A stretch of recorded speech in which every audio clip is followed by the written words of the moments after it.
આપના જીવનમાં સંપત્તિ, સુખ, સ્વાસ્થ્ય મેળવો વાસ્તુના માધ્યમથી. તોડફોડ કર્યા વગર વાસ્તુ દોષનું નિરાકરણ મેળવો વાસ્તુ નિષ્ણાત देवेंद्र कुमार अग्रवाल पासे. नमस्कार। अब हम समझते हैं कि जब बंदा अपने पास आया वो बोलता था कि कार्य कौन सा करना चाहिए, मेरे को काम कौन सा करना चाहिए और वो एक्टिव कैसे होगा। आप हमारा वास्तु करके उसको एक्टिव कीजिए, तब हम देखेंगे कि उसको काम से धन का प्राप्ति होनी है। तो हम क्या करेंगे, धन की प्राप्ति के लिए दूसरा घर और कार्य के लिए 10वां घर, इन दोनों का कॉम्बिनेशन बनाएंगे।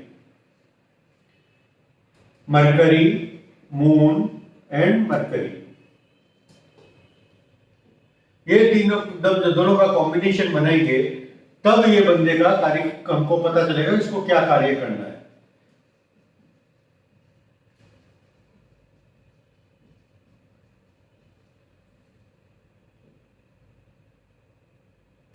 इसमें 3 कैलकुलेशन बनती है, mercury moon mercury, mercury mercury moon और मून मरकरी मरकरी। मरकरी में मून का नक्षत्र मिथुन राशि में नहीं आता, लेकिन कन्या में आता है, विर्गो राशि। मरकरी के नक्षत्र में मरकरी नहीं आता, मून के नक्षत्र में मरकरी कर्क राशि में आता है। तब हम इन 2 स्टेप को लेंगे, मरकरी मून मरकरी और मून मरकरी मरकरी। मून की राशि में मरकरी आता है 107 से लगा के 120 डिग्री, और इसको कार्य करने मून के मरकरी के सबलॉर्ड में मरकरी आता है 107 से लगा के 109 डिग्री। मरकरी के राशि में मून का नक्षत्र हस्त नक्षत्र आता है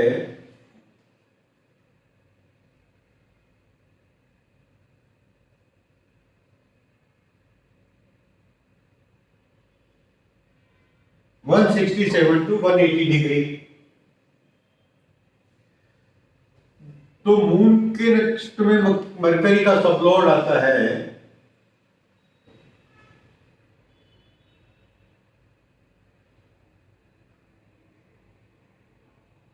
175 to 178 डिग्री। अगेन इस बंदे का है 107 से 109 ईस्ट साउथ ईस्ट डायरेक्शन, कर्क राशि। ये बंदे को ये बोलना है जो व्यापार रनिंग चलता हुआ हो उसमें चलना है तुमको। ऐसा नहीं है कि तुमको कुछ नया मूव करना है। बड़ा बाजार में जो भी रनिंग मार्केट है उस मार्केट के थ्रू जैसे जैसे मार्केट के साथ में आप चलते जाओगे तो आपको कार्य मिलता चला जाएगा। कौन सा कार्य मिलेगा? मून और मरकरी। पहला कार्य आता है इसमें टेक्सटाइल, क्योंकि मून और मरकरी का कॉम्बिनेशन आता है टेक्सटाइल का। पहला कार्य मरकरी इन मून नक्षत्र। बुध जब भी हस्त नक्षत्र में होता है तो टेक्सटाइल रिलेटेड काम देता है। दूसरा, मून जब भी मरकरी के नक्षत्र में होता है तब वो बोलने का काम देता है, यानी टेक्सटाइल का तो देता ही देता है। इसके अलावा एस्ट्रोलॉजी, काउंसलिंग, जो धारा प्रवाह काम है उसको धारा प्रवाह काम चाहिए। Journalism, publishing, printing press, media, ये सब काम उसको मिलेगा। लेकिन उसको ये तो पता है कि मेरे को काम करना है, लेकिन उसका काम स्टार्ट नहीं हो रहा। तो हम वास्तुगत जब उसको देखेंगे तो ये देखेंगे कि 107 से 109 डिग्री के बीच में कोई व्यवधान है। अगर यहां पे कोई व्यवधान नहीं है तो इसके अगेंस्ट 287 टू 290 डिग्री के बीच में हम चेक करेंगे कि इसके यहाँ कोई व्यवधान है, क्योंकि अपोजिट अगर गाड़ी दो पटरी पे ही चल सकती है, अगर एक पटरी पे भी कोई व्यवधान है तो इसका काम रुक जाएगा। इधर 175 से 178 डिग्री के बीच में इसको टेक्सटाइल का काम मिलेगा। अगर कोई वापिस नॉर्थ में 355 से लगा के 358 डिग्री के बीच में अगर कोई व्यवधान आ गया तो इसको काम नहीं मिलेगा। इसके लिए हमको क्या देखना है कि 175 से 178 डिग्री यानी साउथ डायरेक्शन के अंदर 175 डिग्री से 178 डिग्री के बीच में कोई एंटी एलिमेंट है,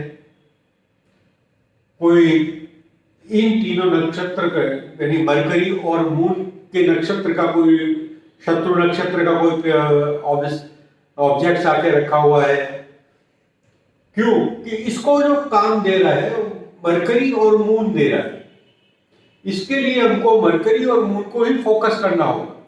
इसके अगेंस्ट में अगर वहां पे जुपिटर की कोई सामान आके रह जाएगी तो भी इसका काम रुक जाएगा।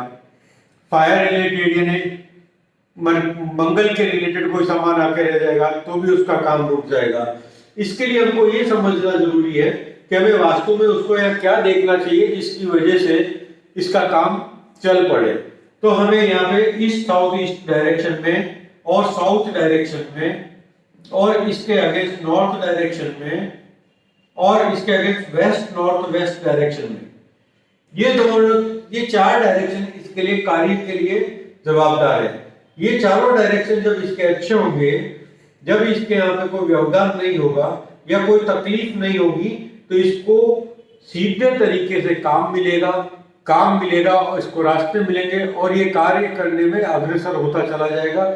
इसका काम स्मूथ होने लगेगा और काम चलने लगेगा, और जब काम चलने लगेगा तो इसका पैसा भी आना चालू होगा, और पैसा आना चालू होगा तो घर में समृद्धि आनी चालू होगी, समृद्धि आने चालू होगी तो खुशियां आएगी तो और उत्साह बढ़ेगा और घर में रिलेशनशिप भी अच्छी होगी और तबीयत भी अच्छी रहेगी, सब कुछ अच्छा रहेगा। इसके लिए इस बंदे के लिए साउथ और नॉर्थ और ईस्ट साउथ ईस्ट और वेस्ट नॉर्थ ईस्ट ये चार डायरेक्शन में कभी भी कोई भी तरह का व्यवधान या ब्लॉकेज नहीं आए, ये इस बंदे को विशेष ध्यान रखना होगा। क्योंकि जब भी इन डायरेक्शन में कोई भी हल्की सी भी तकलीफ आएगी तो इसको कार्य संबंधी तकलीफ आएगी, और कार्य संबंधी तकलीफ आएगी तो बाकी की सारी तकलीफें ऑटोमेटिकली होना चालू हो जाती है। इसके लिए हमको ये समझना है कि इसको काम कैसा करना है और कहाँ से काम मिलेगा।